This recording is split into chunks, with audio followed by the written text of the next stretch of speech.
सभी मानस प्रेमियों को जय सिया राम।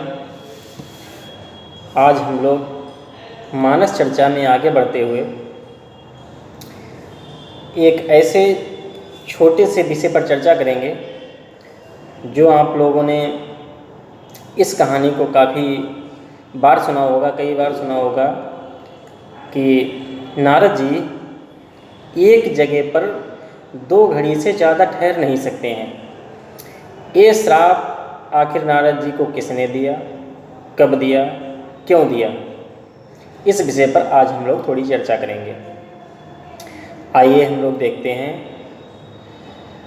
सबसे पहले एक बार राजा दक्ष ने अनेक पुत्रों को जन्म दिया और उन्हें सृष्टि की रचना के लिए भेजा और उनसे कहा सभी लोग जाइए और इस ब्रह्मांड में देखिए और सृष्टि की रचना कीजिए, आगे इस सृष्टि को बढ़ाने का प्रयास कीजिए। तभी रास्ते में उन्हें नारद जी मिल जाते हैं और नारद जी उनसे पूछते हैं कि आप लोग कहाँ जा रहे हैं। तो बड़े सुंदर शब्दों में कहते हैं कि पिताजी के आदेशानुसार हम लोग सृष्टि की रचना करना चाहते हैं और सृष्टि की रचना करने के लिए हम लोग आगे बढ़ रहे हैं।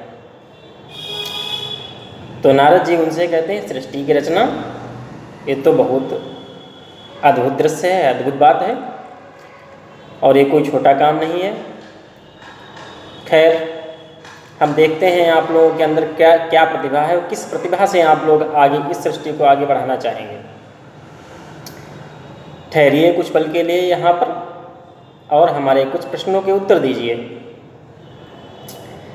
नारद जी ने उनसे प्रश्न ये किया, पहला प्रश्न कि ये बताइए कि ऐसी कौन सी नदी है जो दोनों तरफ को बहती है। नारद जी का प्रश्न सुनकर के दक्ष के सभी पुत्र स्तब्ध रह गए और उनके इस प्रश्न का उन्होंने जवाब नहीं दे पाया। नारद जी ने इस तरीके से अनेक प्रश्न किए उनसे, किसी भी प्रश्न का जवाब देने में असमर्थ रहे वो।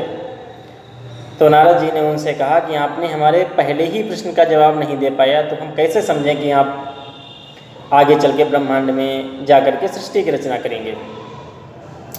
और नारद जी ने उनसे कहा जाइए इन प्रश्नों का जवाब ढूंढ के लाइए। अगर आपको इस संसार में इन प्रश्नों का जवाब मिल जाता है तब तो आप, हमें लगता है, सृष्टि की रचना कर सकते हैं, अन्यथा आप वापस अपने पिताजी के महल में चले जाइए। दक्ष के सभी पुत्र जाकर के इन सभी चीज़ों को ढूंढने में लग गए। दक्ष प्रजापति को ये बात पता चली कि नारद जी ने हमारे पुत्रों को गुमराह कर दिया है और उन्हें जिस पथ पर, जिस रास्ते पर हमने भेजा था उस रास्ते से नारद जी ने आगे आकर के उन्हें भटका दिया। दक्ष प्रजापति को क्रोध आ गया और उन्होंने क्रोध में नारद जी को श्राप दे दिया कि जाइए नारद जी, आज के बाद आप कहीं भी 2 घड़ी यानी 48 मिनट से ज़्यादा किसी भी जगह पर ठहर नहीं सकते। लेकिन इसमें भी आगे एक ऐसी कहानी आती है कि एक बार नारद जी हिमालय की तलहटी में जा रहे थे और वहाँ पर नारद जी को बड़ा सुहावना दृश्य दिखाई दिया, गंगा जी बहती हुई दिखाई दी। तो नारद जी वहाँ पर समाधि लगा करके भगवान का भजन करने के लिए, ध्यान करने के लिए वहाँ पर बैठ गए। जब नारद जी ध्यान करने के लिए बैठ गए, अब नारद जी को कई घड़ी का समय हो गया।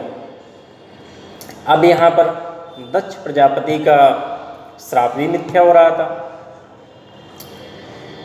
तो यहाँ पर विद्वानों ने ये मत दिया है कि जब कभी भी किसी भक्त का मन परमात्मा से लग जाता है तो उसमें परमात्मा समय चक्र को रोक दिया करते हैं और जिससे दक्ष प्रजापति का श्राप भी नहीं मिथ्या हुआ और नारद जी की आगे तपस्या भी चलती रही।